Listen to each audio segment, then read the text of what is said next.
কাঠ আৰু বাঁহৰ সামগ্ৰী বিক্ৰী কৰি স্বাৱলম্বী যুৱক।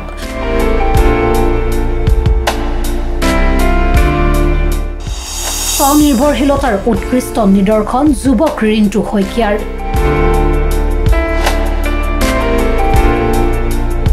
যি সময়ত ৰাজ্যত নিবনুৱাৰ হাৰ 11.5 লাখে অতিক্ৰম কৰিছে, তেনে সময়তে হাতেৰে নিৰ্মাণ কৰা কাঠ আৰু বাঁহৰ সামগ্ৰী বিক্ৰীৰে স্বাৱলম্বী ৰিণ্টু শইকীয়া।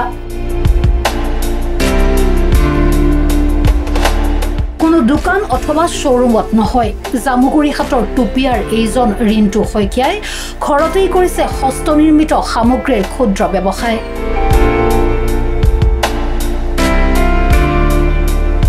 কোনো চাকৰিক আশা নকৰি ঢোল পেঁপা গগনা জাপি ঘৰতেই নিৰ্মাণ কৰি উপাৰ্জনৰ পথ বাছি লৈছে ৰিণ্টু শইকীয়া আৰু তেওঁৰ পত্নী নিৰ্মালী শইকীয়াই। শেহতীয়াকৈ এওঁলোকৰ ব্যৱসায়িত বাঁহেৰে নিৰ্মিত অসমীয়া গহনা, কাঠেৰে নিৰ্মিত গড় আদিয়ে লাভ কৰিছে ব্যাপক চাহিদা।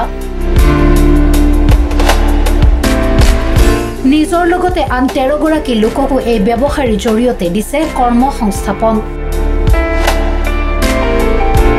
যুৱকজনে শেহতীয়াকৈ নিৰ্মাণ কৰা বৃহৎ আকাৰৰ 13 ফুট ডাঙৰ ফুলাম গামোচাই যথেষ্ট সমাদৰ লাভ কৰিছে।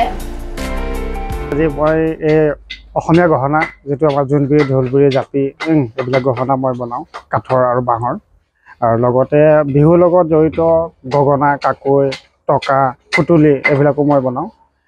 মই বনাওঁ বুলি কওঁতে অকলে মই নবনাওঁ, মই যিখিনি ইয়াতে গাঁৱৰে ওচৰে পাঁজৰে যিসকল আগ্ৰহী হৈছে মোৰ লগত লগ দিবৰ কাৰণে তেওঁলোকক মই আমন্ত্ৰণ জনাইছোঁ ইয়ালৈ, আৰু তেওঁলোকে ইয়াতে মোক হেল্পো কৰিছে আৰু মই তেওঁলোকক হেল্প কৰোঁ পইচা পাতিৰ ক্ষেত্ৰত। মোৰ ঘৰখনো চলি আছে কামৰ পৰাই, আৰু লগতে আমাৰ যিকেইজন কাম কৰি আছে, গতিকে তেওঁলোকৰ এটা নিজৰ খৰচ উলিয়াই আছে মোৰ ইয়াতে কাম বন কৰি। আৰু এইখিনি আমাৰ ওচৰে পাঁজৰে যিখিনি মই বজাৰ ল'ব পাৰিছোঁ বৰ্তমান সক্ষম হৈছোঁ, লৈছোঁ বাৰু, আৰু বজাৰ যথেষ্ট মানে বাঢ়িছেও, নবঢ়া নহয়। আজি 8 বছৰ হৈ গ'ল মই এইটোৰ লগত জড়িত হৈ থকা। প্ৰথম অৱস্থাত ইমান নাছিলে, কিন্তু লাহে লাহে বজাৰটো বাঢ়ি গৈ আছে। জামুগুৰিহাটৰ পৰা প্ৰেম তিৱাৰীৰ সহযোগত নিউজ ডেস্ক ৰিপৰ্ট, প্ৰথম খবৰ।